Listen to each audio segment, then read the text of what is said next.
ಎಲ್ಲರಿಗೂ ನಮಸ್ಕಾರ. ನನ್ನ ಹೆಸರು ಅಭಿಷೇಕ್ ಎಚ್.ಎಸ್. ನಾನೊಬ್ಬ biology lecturer.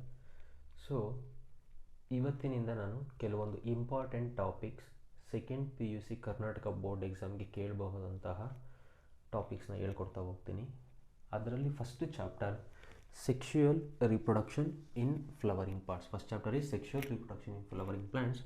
I chosen one topic that is important, longitudinal section of a flower. Longitudinal section of a flower, it can be asked for 3 marks also, it can be asked for 5 marks also.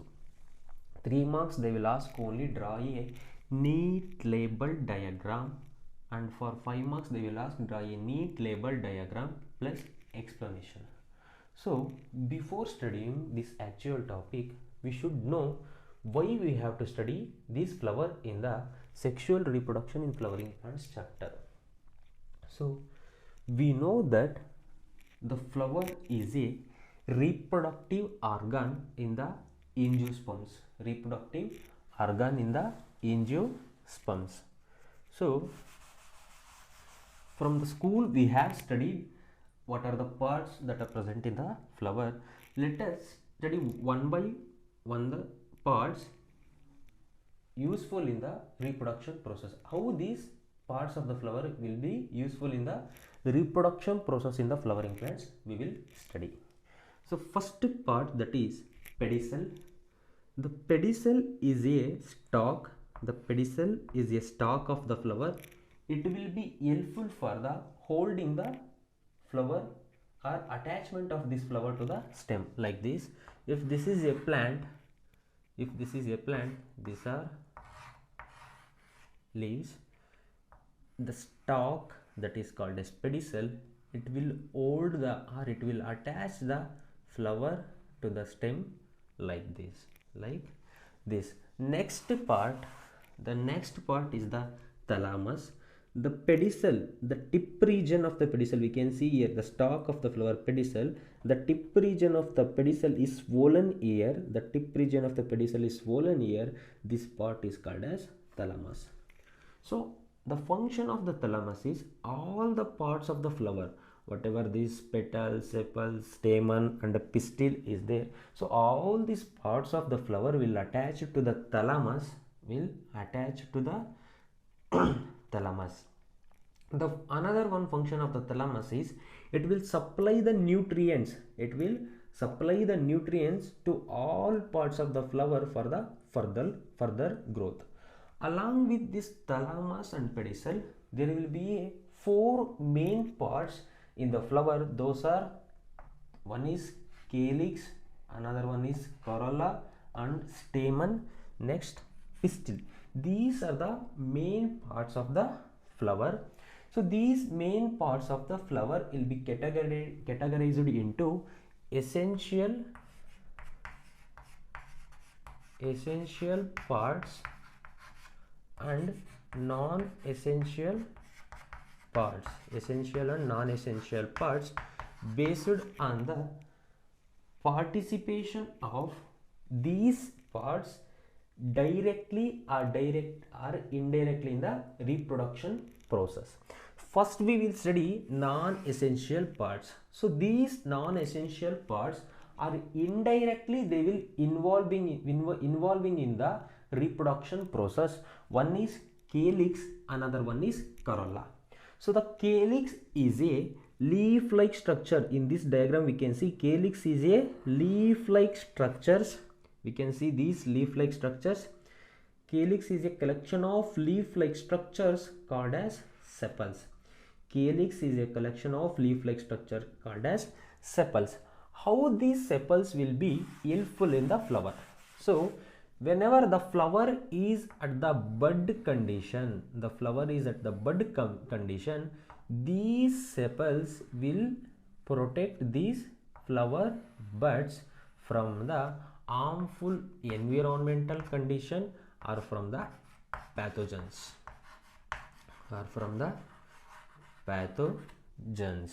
So next part, just above the calyx, we can see here, just above the calyx there will be a present of another part that is called as corolla.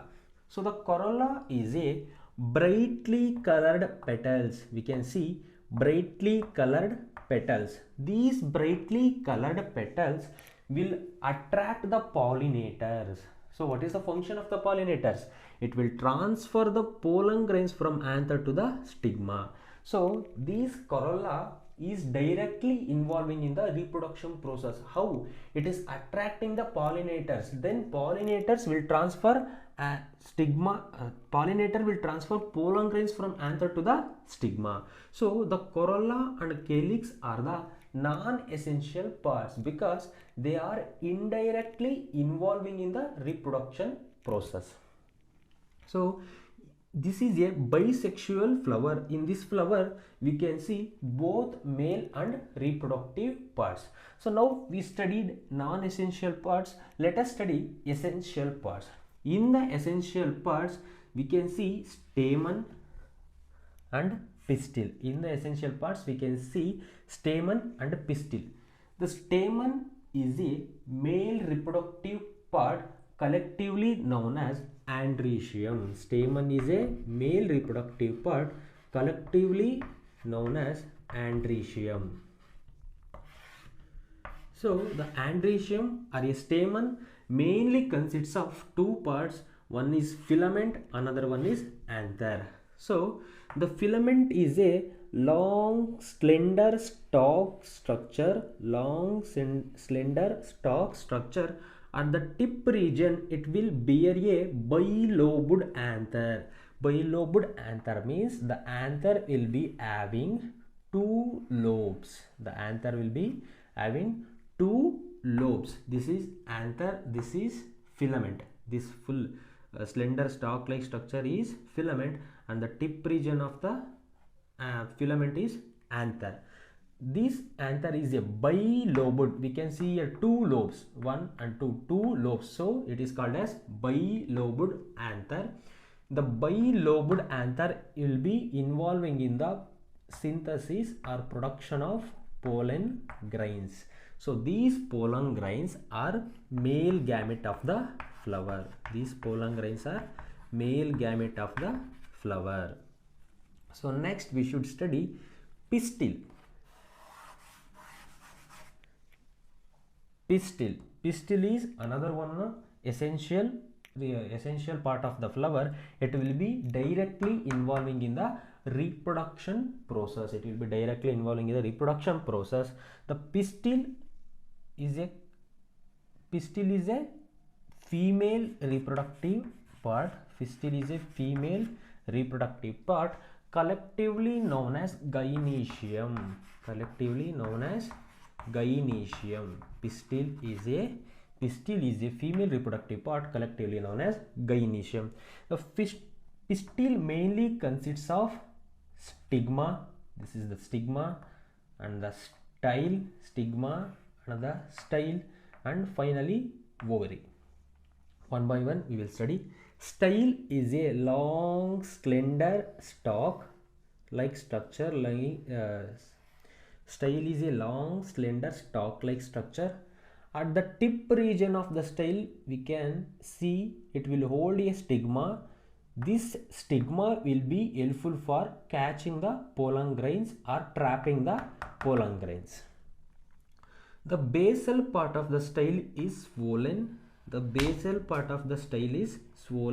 part is called as ovary. Where actually exact the female gamete will produce, that is egg. Where exactly the female gamete will be produced, that is egg. So now we studied all parts of the flower and their function. So how these functions will be helpful, we will see once again. So in the stamen, that is in the essential parts of the flower, the stamen, the pollen grains, that is male gamete, will be produced in the anther. Here the pollen grains will be produced on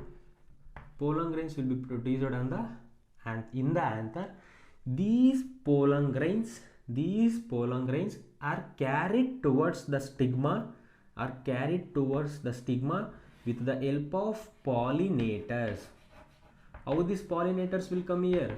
So these pollinators will be attracted by the brightly colored petals. That is indirect process. So these petals or corolla comes under non-essential parts. So the pollinators will carry the pollen grains towards the stigma. Once the pollen grains will come nearer to the stigma will trap these pollen grains. The stigma will trap these pollen grains. These pollen grains having male gamete will be reached to the ovary with the help of style. In the ovary there will be a presence of egg. They will fuse there and reproduction process will complete. So reproduction process will complete. So this question can be asked only for the label diagram for 3 marks. If they ask for 5 marks, they will ask explanation with the label diagram. ಈ ಟಾಪಿಕ್ನ ನೋಟ್ಸ್ನ ನನ್ನ description ಅಲ್ಲಿರುತ್ತೆ. You can download that one. Thank you.